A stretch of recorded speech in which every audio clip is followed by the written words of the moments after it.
দর্শক সরাসরি দেখছেন কালবেলা, যুক্ত রয়েছে আন্তর্জাতিক অপরাধ ট্রাইব্যুনাল থেকে। আমরা দেখতে পাচ্ছি ইতিমধ্যেই কিন্তু 15 সেনা কর্মকর্তাকে আদালতে পাঠানোর যে নির্দেশ দিয়েছে আদালত, সেই 15 জন কে কিন্তু ইতিমধ্যেই প্রিজন ভ্যানে আবারও তোলা হচ্ছে।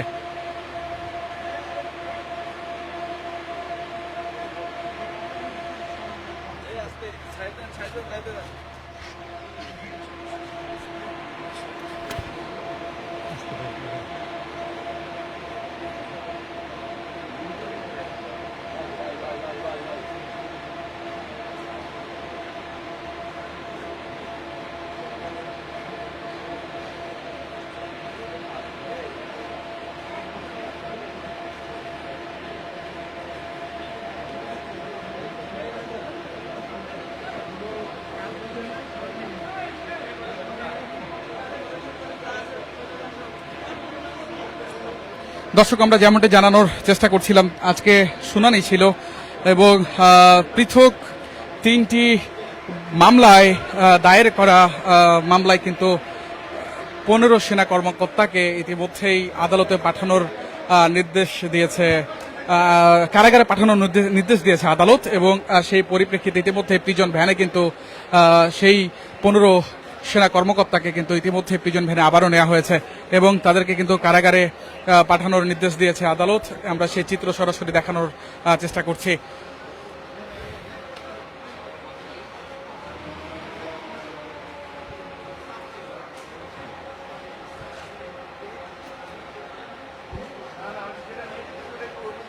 দর্শক, অভিযুক্ত সেনা কর্মকর্তাদের কোন কারাগারে রাখা হবে এ বিষয়ে সাংবাদিকদের প্রশ্নের জবাবে তাজুল ইসলাম বলেন, আওয়ামী লীগের 1.5 দশকের শাসনকালে গুম খুনের মাধ্যমে সংঘটিত মানবতা বিরোধী অপরাধের মামলায় হেফাজতে থাকা 15 সেনা কর্মকর্তাকে কারাগারে পাঠানোর নির্দেশ দেওয়ার পরে তিনি কিন্তু ব্রিফিং করেন এবং ব্রিফিংয়ে তিনি বলেন, এই ট্রাইব্যুনালে সকাল থেকে এমনিতেই এই ট্রাইব্যুনাল জুড়ে কিন্তু র্যাব, বিজিবি, পুলিশ, অতিরিক্ত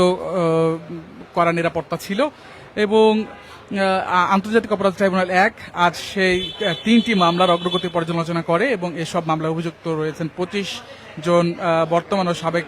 সেনা কর্মকর্তা সহ মোট 32 জন এবং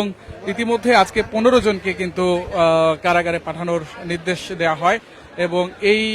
প্রিজন ভ্যানে, শীতাতপ নিয়ন্ত্রিত যে প্রিজন ভ্যান, সেখানে কিন্তু তাদেরকে মাত্র উঠানো হলো এবং তাদেরকে কিন্তু নিয়ে যাওয়া হবে এবং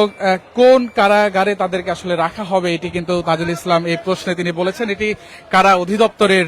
দায়িত্ব এবং কারা অধিদপ্তর এবং রাষ্ট্র আসলে জানে, অর্থাৎ স্বরাষ্ট্র মন্ত্রণালয় জানে তাদেরকে কোথায় রাখা হবে এবং কোথায় রাখবে। এবং আমরা যদি আপনাদেরকে এখন দেখানোর চেষ্টা করি, ইতিমধ্যেই কিন্তু শুনানি শেষে এই 15 জনকে কিন্তু প্রিজন ভ্যানে আবারও তোলা হয়েছে এবং তাদেরকে কিন্তু কারা অধিদপ্তরের তাদের কিন্তু নিয়ে যাওয়া হবে বলে কিন্তু আমরা এখন পর্যন্ত জানতে পেরেছি।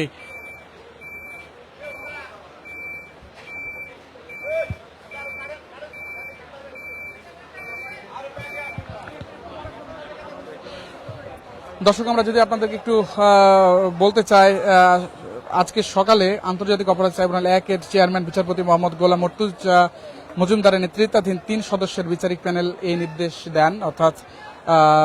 হেফাজতে থাকা 15 সেনা কর্মকর্তাকে কারাগারে পাঠানোর নির্দেশ। এবং আমরা যদি আপনাদেরকে একটু দেখানোর চেষ্টা করি,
দর্শক, এই প্রিজন ভ্যানে কিন্তু 15 জন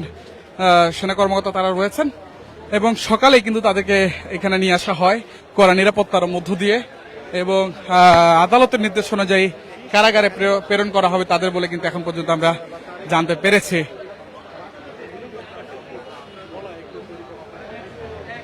যে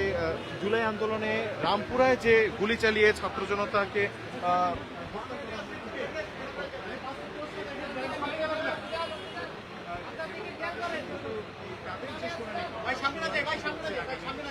নভেম্বর করা হয়েছে এবং আসামের পক্ষে আইনজীবী বলেছেন যে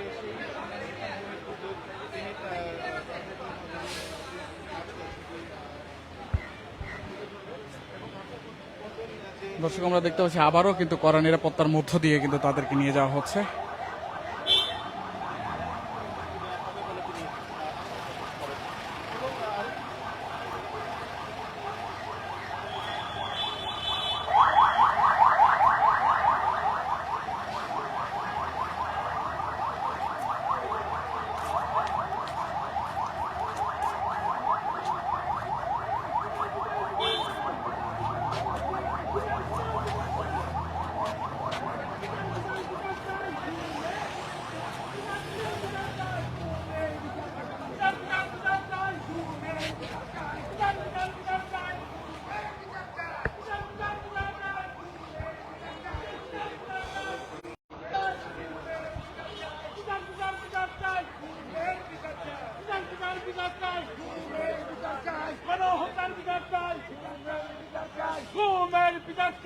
সম্মানিত সাংবাদিক বন্ধুগণ,